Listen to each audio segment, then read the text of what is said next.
The wrist rule. Nobody teaches. Look at your wrist for a second, or notice the next few people you see wearing a watch. Chances are, most of them have it on the left wrist. That is oddly specific when you think about it. No one formally teaches us which wrist to use. There is no universal rule, no instruction manual for daily life, and yet the pattern is so common that it feels invisible. The left wrist became the default without most of us ever asking why.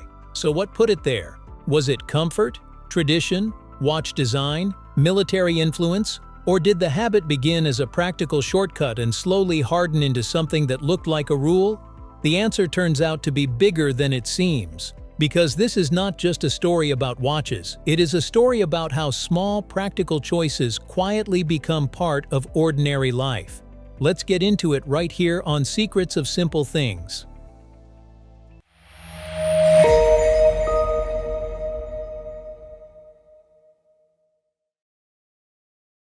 Before watches lived on the wrist, to understand why the left wrist became standard, we have to go back to a time when wristwatches were not standard at all. For centuries, portable timekeeping meant the pocket watch. From the 16th century onward, if you wanted to carry time with you, it usually sat in a waistcoat pocket attached to a chain. That was the normal place for a personal timepiece. It fit the clothing of the era, the habits of the era, and the idea of what a serious watch was supposed to be. The wrist was different. Early wristwatches existed, but they were not yet widely treated as practical everyday tools. They were closer to jewelry, associated more with elegance and ornament than with work. One famous early example dates to 1810, when Caroline Murat, Queen of Naples, commissioned a wristwatch from Abraham Louis Breguet. It was delivered in 1812 and described as an ultra-thin oval watch mounted on a bracelet made of hair and gold thread. It was beautiful, unusual, and luxurious, but it did not make the world look at the wrist and think, yes, that is where time belongs. That is the first important shift in this story. Today, a watch on the wrist feels completely natural, but for a long time, it was not natural at all. So what changed? Not fashion, at least not first. Function changed it. When a wristwatch stopped being decoration, one early turning point came in 1904. Brazilian aviator Alberto Santos Dumont wanted a watch he could read while flying without taking his hands off the controls. His friend Louis Cartier designed one for him. The Santos, now remembered as one of the earliest modern wristwatches made specifically for men in a practical setting. That mattered because it changed the meaning of the wristwatch. It was no longer just decorative. It was useful. Then World War I pushed that change much further. On a battlefield, pocket watches were awkward. Soldiers needed to coordinate attacks, movements, and artillery with speed and precision.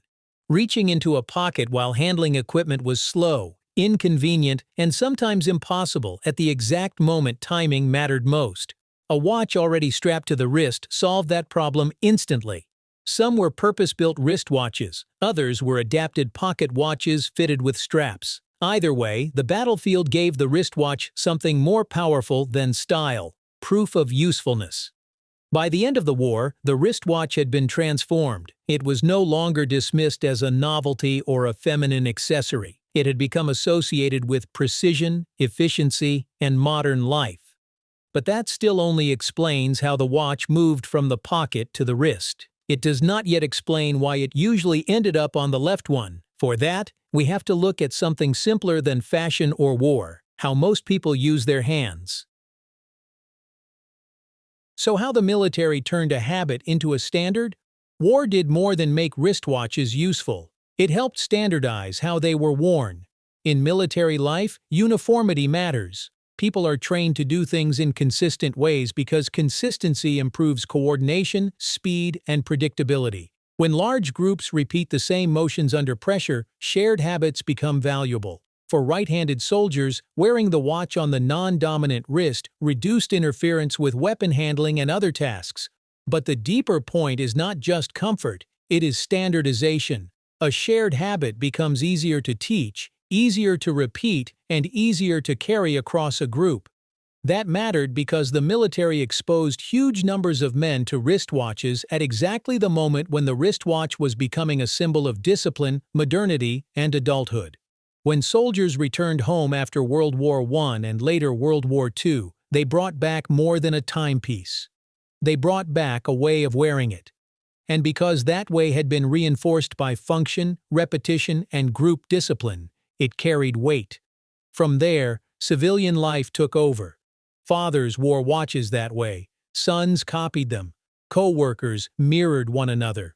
Over time, the pattern spread so widely that it stopped feeling like one option among many. It just felt normal.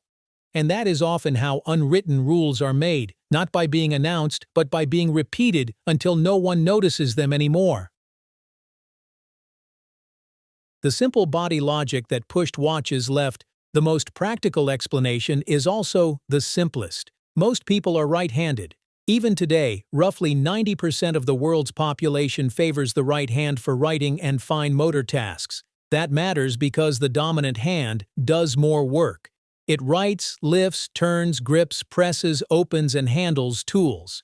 It is usually the hand most exposed to repeated motion, pressure, and impact. So if you wear a watch on that wrist, the watch is more likely to be knocked against desks, door frames, bags, tables, and machinery. It is also more likely to get in the way. The more that wrist bends and works, the more noticeable the watch becomes. Move the watch to the non-dominant wrist, and the problem shrinks. If you are right-handed, wearing the watch on the left wrist keeps it out of your main line of work. It also makes checking the time easier while your right hand is busy. You do not have to stop writing. You do not have to put anything down. You just glance. That is how many habits begin. Not with a rule, but with a small advantage. And when millions of people arrive at the same small advantage, it starts turning into a norm. So the left wrist did not become standard because someone declared it. It became standard because, for the right-handed majority, it was simply the least inconvenient place to wear a watch, and once that majority settled into the habit, the design of the watch itself began to reinforce it.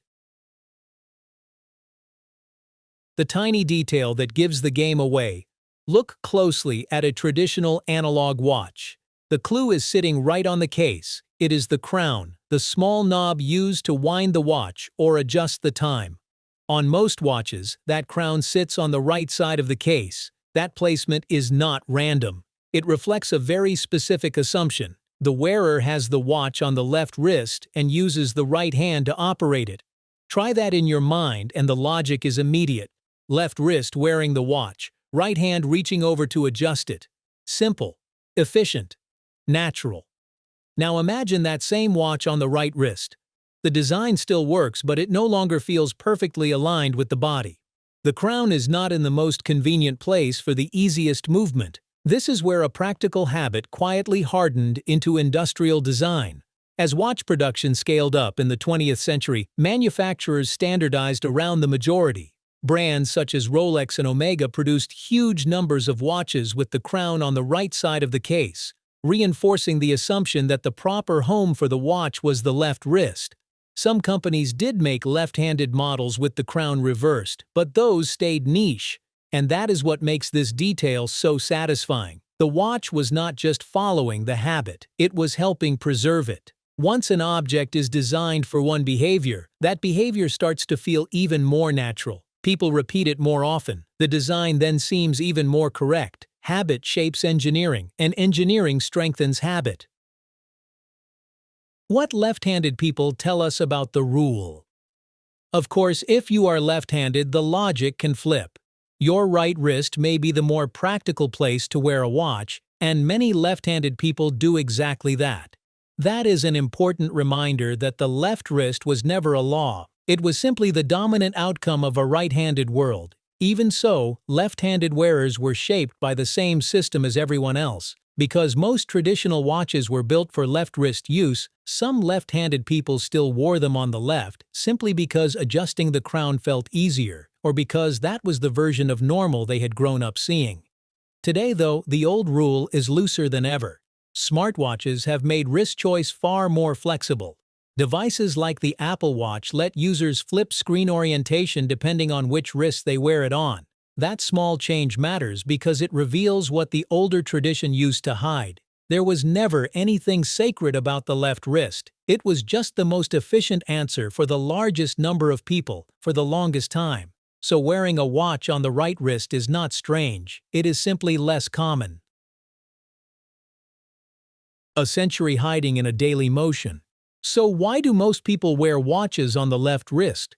Because several forces quietly pushed in the same direction. Most people are right-handed, so the left wrist was simply more practical. Early wristwatches proved their value in aviation and war, where speed and ease mattered. Watchmakers then designed around that majority, placing the crown where the right hand could adjust it most naturally. Military habits reinforced the pattern, and mass production spread the same design logic everywhere. Over time, what began as a practical choice stopped feeling like a choice at all. It became the norm. And that is really the answer. The left wrist did not win because of superstition or some official rule. It became standard because comfort, design, and history all happened to agree on the same solution first. A small habit, a long story. What makes that so interesting is how small the habit feels today. Putting a watch on your wrist takes only a second. Most people do it without thinking, and yet behind that tiny motion is a much longer story. One shaped by old clothing habits, human biology, industrial design, wartime necessity, and the quiet influence of doing what everyone else seems to do. That is part of what makes ordinary life so fascinating. The simplest habits often carry histories we never notice until we stop and ask why. So the next time you fasten a watch around your wrist, remember, you are not just wearing a timepiece, you are wearing a habit shaped by history. If you enjoyed this story, subscribe to Secrets of Simple Things for more hidden histories behind the ordinary things we use, wear, and live with every day. And if there is another small detail from daily life you have always wondered about, leave it in the comments. It might become our next story.